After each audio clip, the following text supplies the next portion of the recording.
Hello friends. तो आज की इस वीडियो में हम लोग करेंगे कि आप सीसी एवेन्यू पेमेंट गेटवे को कोऑर्डिनेटर 4 में कैसे इम्प्लीमेंट कर सकते हो। तो उसके लिए सबसे पहले आपने ENV फाइल में 3 वेरिएबल्स क्रिएट करने हैं, CC avenue, merchant ID, access code and working की।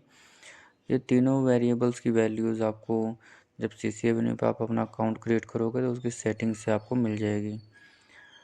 तो ये 3 वेरिएबल्स हम ENV फाइल में क्रिएट कर रहे हैं ताकि हम इसको पूरे प्रोजेक्ट में कहीं पे भी एक्सेस कर सकें। इसके बाद आपको लाइब्रेरीज़ के अंदर ccavenue.php की एक लाइब्रेरी क्लास बनानी है।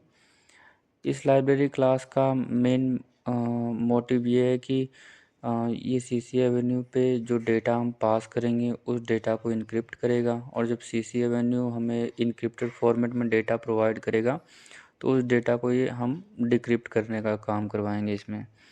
तो इसमें हम कंस्ट्रक्टर क्रिएट किए हुए हैं और कंस्ट्रक्टर में वर्किंग की पास कर रहे हैं हम लोग। तो जब भी हम सीसी एवेन्यू का ऑब्जेक्ट क्रिएट करेंगे तो वर्किंग की हम इसमें पास कर देंगे।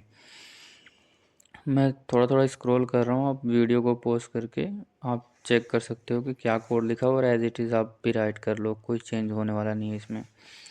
तो सबसे पहले ये इनक्रिप्ट फंक्शन है। इस फंक्शन को हम लोग यूज़ करेंगे डेटा को इनक्रिप्ट करने के लिए।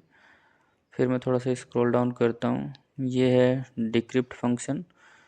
इस फंक्शन को हम लोग यूज़ करेंगे जब सीसी एवेन्यू पेमेंट होने के बाद जब डेटा प्रोवाइड करेगा तो उस डेटा को हम लोग इस फंक्शन से डिक्रिप्ट करेंगे। और तीसरा फंक्शन इसके अंदर है हैशटोबिन करके। हैशटोबिन फंक्शन से ही डेटा को इनक्रिप्ट और डिक्रिप्ट हमारी लाइब्रेरी फाइल्स करेगी। तो लाइब्रेरी फाइल्स के बाद अब हमने क्रिएट करना है कंट्रोलर्स में एक पेमेंट कंट्रोलर। इस पेमेंट कंट्रोलर में आपको सबसे पहले एक पे फंक्शन बनाना है। इस पे फंक्शन में हम जो ENV वेरिएबल्स क्रिएट किए हुए हैं उनको एक PHP वेरिएबल्स में गेट कर रहे हैं, और जो CC एवेन्यू का एक ऑब्जेक्ट क्रिएट कर रहे हैं और इसके अंदर हम वर्किंग की पास कर रहे हैं जो कि कंस्ट्रक्टर में हमें चाहिए। ऑर्डर आईडी अमाउंट अभी मैंने स्टैटिक रखा हुआ है, आप इसको डायनेमिक कर सकते हो। अब सीसी एवेन्यू को जब हम डेटा पास करते हैं तो सीसी एवेन्यू को 2 वेरिएबल्स पास करने होते हैं, एक रीडायरेक्ट यूआरएल और कैंसिल यूआरएल, और 2 एडिशनल वेरिएबल होते हैं ऑर्डर आईडी और अमाउंट। रीडायरेक्ट यूआरएल है पेमेंट रिस्पॉन्स, मीन्स कि जब पेमेंट हो जाएगी तो वो किस मेथड को आपको कॉल करेगा, या मीन्स कि किस यूआरएल को आपको रिटर्न करेगा, और सारा डेटा वहाँ पे रिटर्न करेगा। और कैंसिल यूआरएल है कि अगर पेमेंट अगर बीच में किसी ने कैंसिल कर दी या फेल हो गया तो ये हमारा कैंसिल यूआरएल कॉल होगा। अब हमने एक डेटा वेरिएबल क्रिएट किया हुआ है यहाँ पे, इसमें हम मर्चेंट आईडी में मर्चेंट आईडी पास कर रहे हैं, ऑर्डर आईडी में ऑर्डर आईडी, अमाउंट, करेंसी हमारी फिक्स है INR। रीडायरेक्ट यूआरएल में हमने रीडायरेक्ट यूआरएल पास किया हुआ है, कैंसिल यूआरएल में कैंसिल यूआरएल पास किया हुआ है, और लैंग्वेज हमारी ENE रहेगी।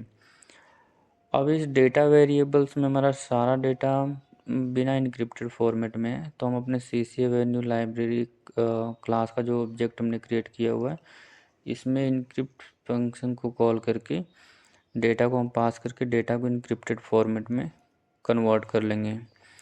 अब हमने फ्रंट फोल्डर के अंदर पेमेंट का एक व्यू फाइल बनाई हुई है, उस व्यू में हमने 2 वेरिएबल्स पास करने हैं, एक जो हमने डेटा कन्वर्ट किया हुआ है इंक रिक्वेस्ट में, और जो एक्सेस कोड हमने गेट किया है वो एक्सेस कोड। तो ये पेमेंट वाला जो व्यू पेज है ये मैं ओपन कर देता हूँ आपको। ये व्यूज़ है, ये फ्रंट पेमेंट।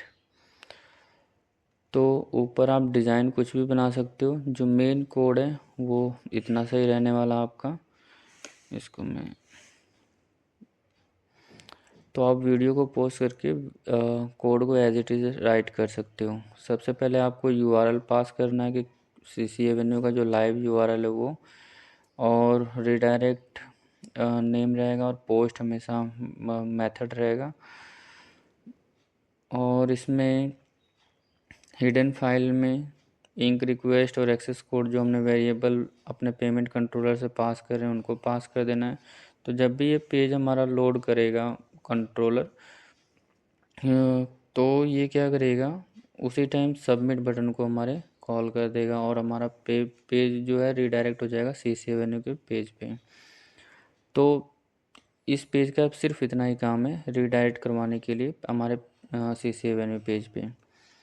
तो जब सीसी एवेन्यू पेज से जब डेटा हमारा सक्सेसफुली सबमिट हो गया, मीन्स यूज़र ने पेमेंट कर दी, तो वो हमारे रीडायरेक्ट यूआरएल को कॉल करेगा और रीडायरेक्ट यूआरएल हमारे इस मेथड को कॉल कर रहा है, रिस्पॉन्स को। यहाँ पे हमने अगेन env वेरिएबल से वर्किंग की क्रिएट कर ली, सीसी एवेन्यू का ऑब्जेक्ट क्रिएट किया। अब जो सीसी एवेन्यू हमें डेटा रिटर्न कर रहा है वो पोस्ट मेथड से इंक्रीज रिस्पॉन्स करके वेरिएबल रिटर्न करेगा। इस रिस्पॉन्स को हम इंक रिस्पॉन्स में गेट कर रहे हैं। अगली कंडीशन में हम चेक कर रहे हैं कि डेटा हमारा एम्प्टी तो नहीं है। इसके बाद हम जो भी डेटा हमने गेट किया हुआ है, आपको पहले बताया कि सीसी एवेन्यू जो डेटा रिटर्न करता है वो इनक्रिप्टेड फॉर्मेट में करता है। तो हम अपने सीसी एवेन्यू लाइब्रेरी क्लास के डिक्रिप्ट मेथड से उस डेटा को कन्वर्ट कर रहे हैं। अब कन्वर्ट हो गया, ये डेटा सारा स्ट्रिंग में रहेगा। तो इस पार्स स्ट्रिंग से हम क्या कर रहे हैं, पूरे डेटा को हम अपने एरे वेरिएबल्स में कन्वर्ट कर ले रहे हैं यहाँ पे। अब इस एरे वेरिएबल में हम चेक कर रहे हैं कि ऑर्डर स्टेटस सीसी एवेन्यू हमें पास कर रहा है कि नहीं, और ऑर्डर स्टेटस जो है सक्सेस पास कर रहा है कि नहीं। अगर कर रहा होगा तो हम अगला लॉजिक लिखेंगे, अदरवाइज़ हमने एक पेमेंट फेल्ड करके यूआरएल क्रिएट किया होगा, उस पेमेंट फेल्ड पे हम क्या करेंगे, इसको रीडायरेक्ट करवा देंगे। सेम हमने एरर के केस में भी रिटर्न करवाया हुआ है बैक पे। अब जब पेमेंट सक्सेस होगी तो आप अपना ऑर्डर वगैरह सब गेट कर सकते हो। कोऑर्डिनेटर 4 में ये आपका डीडी सपोर्ट करता है, तो डीडी से आप चेक कर सकते हो कि रिस्पॉन्स से क्या डेटा आ रहा है सारा, और अपने मॉडल में कहीं स्टोर करवाना है तो आप कर सकते हो, जैसे मैंने अभी कोड को कमेंट किया हुआ है।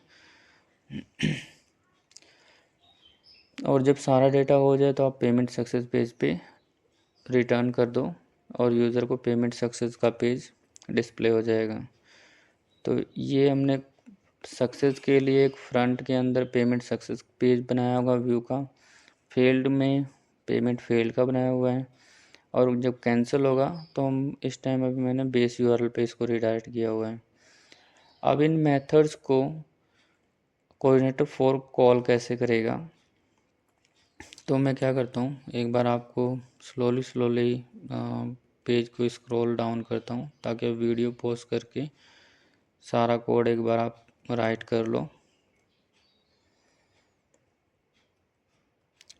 ये आपका रिस्पॉन्स का कोड है, ये ट्राई कैच ब्लॉक है, इसके बाद ये हमारा सक्सेस फेल्ड और कैंसिल के मेथड हैं। इसके बाद आपके कॉन्फ़िग के अंदर routes.php फाइल है हमारी, जिसमें हम सारे रूट क्रिएट करते हैं। तो ये देखिए, पेमेंट पे जब होगा तो मीन्स कि पे फंक्शन को कॉल करेगा और ये हमारे सीसी एवेन्यू पेज को कॉल करेगा। रिस्पॉन्स से जो भी पेमेंट गेटवे हमें डेटा रिटर्न करेगा वो इस रिस्पॉन्स को कॉल करेगा। सक्सेस पे सक्सेस, फेल पे फेल, कैंसिल पे कैंसिल पेज कॉल हो जाएगा। तो आप भी as it is in URL को रूट्स को क्रिएट कर लें। इसके बाद मैं आपको जो दो चीज़ें और हैं दिखाने वाली वो मैं दिखाता हूँ, जो मैंने क्रिएट किए हुए हैं व्यू के अंदर। पेमेंट फील्ड पेज है, आप कोई भी डिज़ाइन रख के आप पेमेंट फील्ड पेज क्रिएट कर सकते हैं। आप चाहे प्योर HTML में कोड लिख सकते हैं, अभी मैंने थोड़ा सा इसको एडवांस किया हुआ है।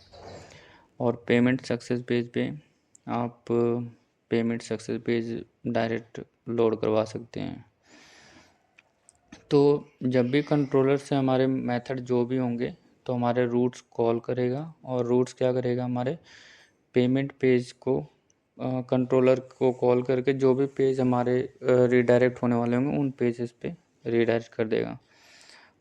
तो आज की डेट में सी सी एवेन्यू ने बहुत इजी कर दिया कोऑर्डिनेटर 4 में इन चीज़ों को इंटीग्रेट करना।